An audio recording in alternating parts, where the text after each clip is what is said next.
নমস্কার বন্ধুরা, কেমন আছো সবাই? আশা করছি ভালো আছো, আর আমিও খুব ভালো আছি। কবিতা ইস ব্লগে তোমাদের সবাইকে স্বাগত জানাই আরও একবার। আর আজকে নিয়ে চলে এসেছি একটা রেসিপি। তো রেসিপিটা হচ্ছে পটলের দোরমা। আর পটলের দোরমার জন্য নিয়ে নিয়েছি বেশ কিছুটা পটল।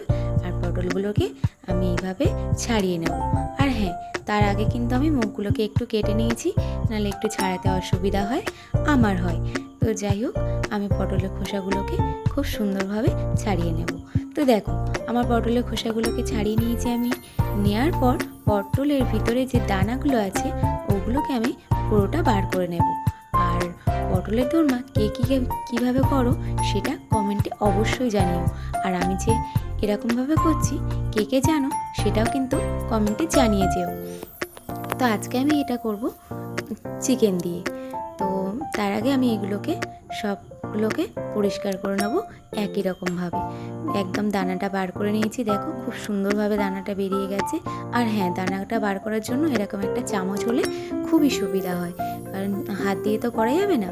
তো ওর জন্য আমি এই ছুরিটা নিয়েছি আর এই চামচটা নিয়েছি, নিয়ে আস্তে আস্তে খুব সুন্দরভাবে কিন্তু করে ফেললাম। তো যাই হোক, তারপরে আমি সব পটলগুলোই করে নিয়েছি। তো তারপর দেখো, দানাগুলো অনেকটাই জমে গেছে। এতগুলো পটলের দানাগুলো রেখে দিয়েছি পাশে, দানাগুলো আমার কোনো কাজে লাগবে না। তো যাই হোক, তারপরে পটলগুলোকে ধুয়ে নিয়ে জল ঝরিয়ে রেখে দিয়েছি। তারপরে একটু চিকেন নিয়ে চিকেনটাকে পেস্ট করে নিয়েছি। আর এখানে তেলটা গরম করতে দিয়েছি।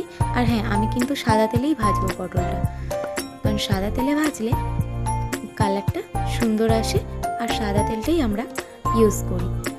তো এখানে আমি পটলের গায়ে একটু দিয়ে দিলাম নুন, আর তারপরে একটু হলুদ দিয়ে দেবো, দিয়ে একটু লাল লাল করে ভেজে নেব।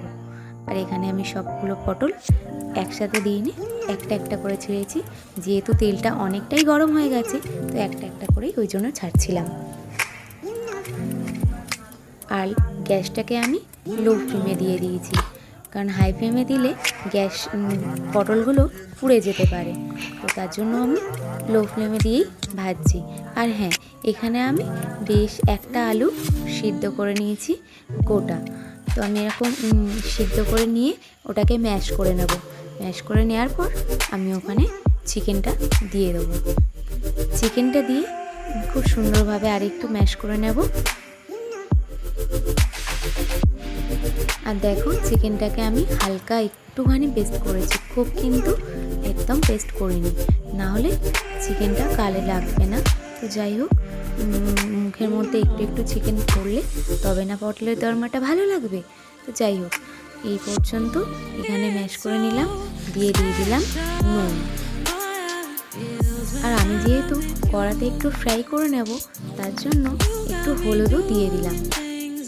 তারপরে দিয়ে দিলাম একটু লঙ্কার গুঁড়ো, আর তারপরে দিয়ে দেবো পেঁয়াজ কুচি, দিয়ে ভালো করে ম্যাশ করে নেব। তো দেখো, লঙ্কার গুঁড়ো দিয়েছি, তার জন্য কালারটাও কিন্তু সুন্দর এসছে। তারপরে এদিকে দেখি পটলগুলো মোটামুটি লাল লাল করে ভাজা হয়ে গেছে। যখন এই পজিশনে আসবে তখন আমি পটলগুলোকে তুলে নেব। সেই একই তেলে আমি আরেকটু চিংড়ি ছিল, চিংড়িটাকে ভেজে নিলাম। চিংড়িগুলো আলু আর ম্যাশ করা চিকেনের সাথে দিয়ে দিলাম, দিয়ে ভালো করে লাল লাল করে ফ্রাই করে নেব।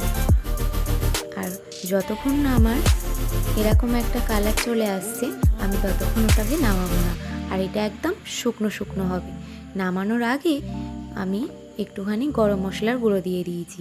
তার মধ্যে আমি জিরের গুঁড়ো দিয়েছিলাম, ওটা আমি স্কিপ করে গেছি। তো যাই হোক, এটাকে আমি নামিয়ে নিলাম। তো দেখো কত সুন্দর কালারটা এসছে, আর স্মেলটা সত্যি অসাধারণ একটা স্মেল বেরোচ্ছিল। এটা বেশ গরম, হাতে এখন তো নেওয়া যাবে না। তো চলো আমি আগে ঝালটা করে নিই।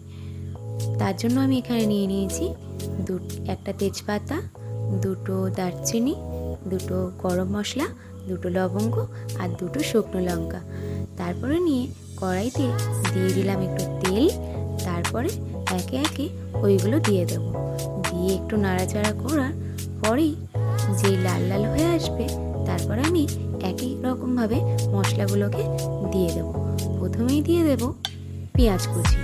পেঁয়াজগুলোকে লাল লাল করে ফ্রাই করতে থাকবো। আর হ্যাঁ, পেঁয়াজগুলোকে আমি খুব ফ্রাই করব না, তার আগেই আমি দিয়ে দেব। একটু ফ্রাই হয়ে আসলেই আমি দিয়ে দিলাম এখানে আদা বাটা, রসুন বাটা, দিয়ে আবারও আমি নাড়তে থাকবো।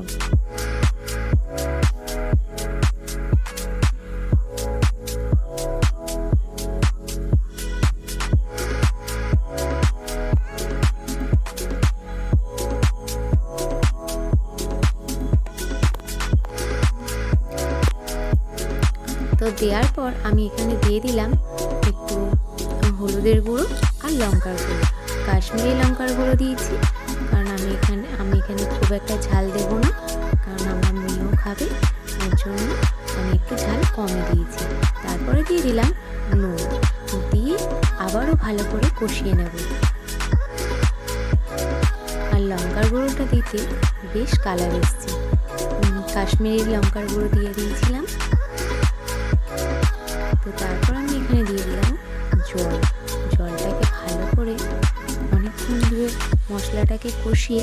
আর হ্যাঁ, আমি কিন্তু এখানে গরম জল দিয়েছি, কারণ গরম জল দিলে তরকারিতে টেস্ট আসে খুব সুন্দর। তারপরে দিয়ে দিলাম একটু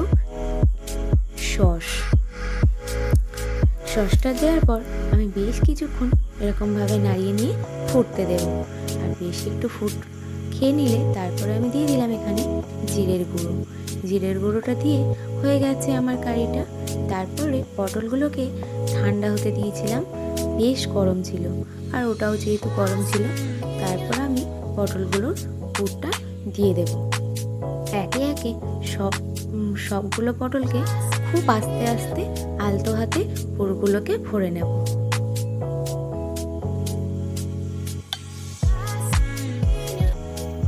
তো দেখো, আমি কিন্তু খুবই আস্তে আস্তে ভরছি, কারণ পটলগুলো ভেঙে যাওয়ার চান্স থাকে, ওই জন্য আমি যতটা আস্তে আস্তে পারছি ততটাই আস্তে আস্তে ভরার চেষ্টা করছি। তো একইভাবে আমি সবগুলো পটলে পুর ভরে নেব।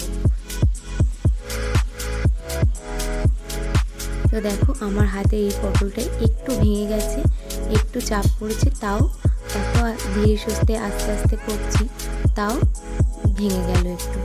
তো যাই হোক, এই একইভাবে আমি সবগুলোকে ভরে নিয়েছি। তো দেখো, এরকম এসছে, কারিটা এরকম হয়েছে। তারপরে আমি একে একে সব পটলগুলোকে ছেড়ে দিয়েছি। দেওয়ার পর আরেকটু ভালো করে নাড়ি চাড়িয়ে নিয়ে বেশ কিছুক্ষণ ফুটতেই তারপর আমি নামিয়ে নেব। আর রেসিপিটা তোমাদের কেমন লাগলো সেটা কিন্তু কমেন্টে জানাতে একদমই ভুলো না। তো দেখো কি সুন্দর ফুটছে, আর কালারটা কিন্তু সত্যি সেই এসছে। তো তোমাদের কেমন লাগলো ভিডিওটা কিন্তু অবশ্যই জানিও। তারপরে আমি একটু দিয়ে দিলাম চিনিটা দিলে একটু কালারটা আরও সুন্দর আসে। তো চিনিটাকে দিয়ে আমি আর একটু নাড়িয়ে নেব। আর সবার লাস্টে আমি দিয়ে দেবো একটু ঘি দেওয়ার পরে আমি নামিয়ে নিলাম। আর হ্যাঁ, পটলের দেখতে কেমন লাগছে সেটাও কিন্তু কমেন্টে জানিও। তো এটা হচ্ছে আমার পটলের রেসিপিটা তোমাদের কেমন লাগলো অবশ্যই জানিও। আজকের মতো টাটা।